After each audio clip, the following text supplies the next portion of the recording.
Hello students, welcome to my class narration zone. आज की हमारी क्लास का टॉपिक है क्लास 12 इंग्लिश का chapter poets and pancake by Ashoka Mitra. ये एक तमिल राइटर थे और इन्होंने जो है क्या नाम है इस चैप्टर में बताया कि जब वो जिमनी स्टूडियो में काम किया करते थे जो कि चेन्नई में था, तो वहाँ पर क्या क्या होता था, कैसे कैसे लोग आते थे, किस तरह का वहाँ पर काम होता था और किस किस तरह के लोग वहाँ पर एक साथ काम किया करते थे। और ये जेमिनी स्टूडियो के जो फाउंडर थे वो एस वासन थे। और ये जो चैप्टर है पोइट एंड पैनकेक्स, ये लिया गया है अशोका मित्रन की एक बुक थी माय ईयर्स विद बॉस, उससे ये चैप्टर लिया गया है। तो आइए चैप्टर को शुरू करते हैं और देखते हैं कि वहाँ पर जेमिनी स्टूडियो में क्या क्या होता था।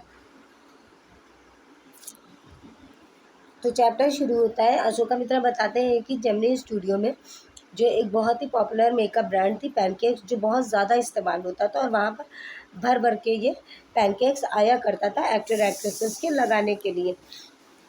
तो वो बताते हैं कि वहाँ का जो मेकअप रूम था वो बड़ा ही भयानक था, मतलब बहुत ही अजीब था। वहाँ मेकअप रूम में जो है चारों तरफ शीशे लगे हुए थे, उनके चारों तरफ बड़ी बड़ी लाइटें लगी हुई थी। और ये जो मेकअप डिपार्टमेंट का ये जो रूम था मेकअप रूम, उसमें क्या किया जाता कि ताकि लोगों को मेकअप थोप थोप के, मतलब ये मजाक उड़ाते हुए बताते हैं मेकअप का, कि मेकअप थोप थोप के लोगों को खूबसूरत की जगह बदसूरत बना दिया जाता था, इतना ज़्यादा मेकअप लगाया जाता था। और वो फिर बताते हैं कि वहाँ पर मेकअप डिपार्टमेंट में एक ऑफिस बॉय था जो वहाँ पर काम किया करता था, लेकिन उसका काम बस इतना ही था कि जब क्राउड शूटिंग होती थी तो वो उनका मेकअप किया करता था। पोइट वहाँ पर जो है उन्होंने जेमिनी स्टूडियो ज्वाइन किया था कोई एक्टर बनने के लिए या स्क्रीन राइटर या डायरेक्टर या लिरिसिस्ट बनने के लिए, मगर ऐसा कुछ भी नहीं वो बन पाते हैं, बल्कि उन्हें काम क्या मिलता है कि न्यूज़पेपर में से क्लिपिंग को काट कर एक फाइल में रखने का। और जो ये ऑफिस बॉय था वो हमेशा यही कंप्लेन करता था ऑथर से कि आपको तो कोई काम ही नहीं है। ऑफिस बॉय के जो वो मालिक थे जो वहाँ के, उन्हें भी यही लगता था कि इनको तो कोई काम ही नहीं है। ऑफिस बॉय हमेशा आकर इनके पास बैठा रहता था और इनका दिमाग खाता था।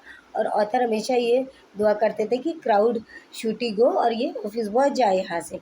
अब ऑथर आगे बताते हैं कि वहाँ पर एक थे सुब्बू, जो कि वहाँ पर जो है सेकेंड नंबर पर थे जिमनी स्टूडियो में, क्योंकि ये जो सुब्बू थे ये ब्राह्मण थे और ये हमेशा सबसे ऊपर रहते थे। और ये जो है बहुत ही अच्छे इंसान थे। ये जो है फिल्म मेकिंग में हर तरह से लोग सबकी मदद करते थे, जो है जिमनी स्टूडियो में हर काम में ये सबकी मदद किया करते थे, बहुत ही फ्रेंडली थे ये।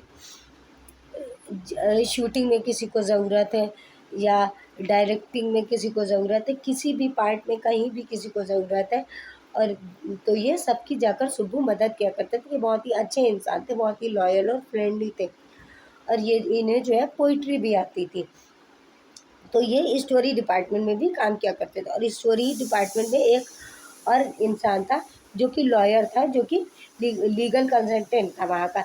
और ये जो इंसान था ये सुब्बू सुब्बू का बिल्कुल अपोजिट था। ये लोगों को जो है एकदम ऐसा कर देता था, मदद करने के बजाय बिल्कुल उल्टा कर देता था। जैसे कि एक एक्ट्रेस थी वहाँ पर जो एक बार शूटिंग कर रही थी, तो इस लॉयर ने उसकी वीडियो बना ली। वो एक्ट्रेस बहुत गुस्सा कर रही थी, शूटिंग के दौरान बहुत चिल्ला रही थी, तो इस लॉयर ने उसकी वीडियो बना ली। और जब उस एक्ट्रेस को बाद में दिखाया तो वो एक्ट्रेस इतना ज़्यादा जो है उससे परेशान हो गई कि उसने क्या किया कि अपना करियर ही छोड़ दिया। तो ये इस तरह का था, सुब्बू से बिल्कुल अपोजिट लॉयर। अब ये आगे बताते हैं कि जो है क्या नाम है, जेमिनी स्टूडियो में एक बार क्या होता है कि वहाँ पर मोरल रिआर्मामेंट आर्मी आती है। ये एक इंटरनेशनल परफॉर्मर थे, ये आते हैं इंडिया में, तो इन्हें यहाँ पर अपने प्ले करने होते हैं। तो ये आते हैं उस टाइम जिमनी स्टूडियो में, जो वहाँ का सबसे फेमस था। तो जिमनी स्टूडियो में आते हैं ये अपना प्ले करने के लिए, और इन्हें अपने प्ले से लोगों तक कुछ जो है बहुत मैसेज पहुंचाना था कुछ। और इनका जो प्ले था, इन्होंने यहाँ पर आकर जिमनी स्टूडियो में दो प्ले किए, जॉथम वैली और द फॉरगॉटन फैक्टर। और इनका जो परफॉर्मेंस था ये बहुत ही अच्छा था, कॉस्ट्यूम और इनका मैसेज का तरीका प्ले के थ्रू ये सभी कुछ बहुत अच्छा था। और फिर क्या होता है, इसके बाद ये वापस चले जाते हैं। उसके कुछ दिनों बाद आते हैं यहाँ पर स्टीफन स्पेंडर जिमनी स्टूडियो में। ये आते हैं यहाँ पर, स्टूडियो वाले बहुत खुश होते हैं कि इतने बड़े राइटर हमारे यहाँ आ रहे। लेकिन ये जब आते हैं यहाँ पर और यहाँ पर जो है अपना लेक्चर शुरू करते हैं। तो जो लोग यहाँ पर रहते हैं उनको न कुछ भी बातें स्टीफन स्पेंडर की समझ में नहीं आती, और ना ही जो है क्यों नहीं समझ में आती, क्योंकि जो उनकी लैंग्वेज होती है वो यहाँ वालों से बिल्कुल अलग होती है। इस लैंग्वेज बैरियर की वजह से लोगों को उनकी कुछ भी बातें नहीं समझ में आती। वो आते हैं, अपना लेक्चर देते हैं और फिर वो चले जाते हैं। फिर क्या होता है कि बहुत दिनों बाद जिमनी स्टूडियो से छोड़ने के बाद जब राइटर जो है एक दिन जा रहे होते हैं तो वो देखते हैं सड़क पर बुक लगी होती, उस बुक को उठाते, बहुत सस्ती मिल रही होती। राइटर को जो है बुक का बहुत शौक रहता है, जहाँ भी उन्हें सस्ती अच्छी किताबें मिलती थी वो ले लिया करें। तो वो देखते हैं उस बुक पर जो नाम रहता है स्टीफन स्पेंडर। जब वो ये नाम देखते हैं तो उन्हें याद आता है, अच्छा वो जो जिमनी स्टूडियो में आए थे एक बार, लेक्चर दे रहे थे, जिनकी बातें किसी को भी नहीं समझ में, वो यही स्टीफन स्पेंडर थे, इतने बड़े राइटर थे। तब वो समझ पाते हैं कि वो कौन था जो जिमनी स्टूडियो में आए थे उस टाइम पर।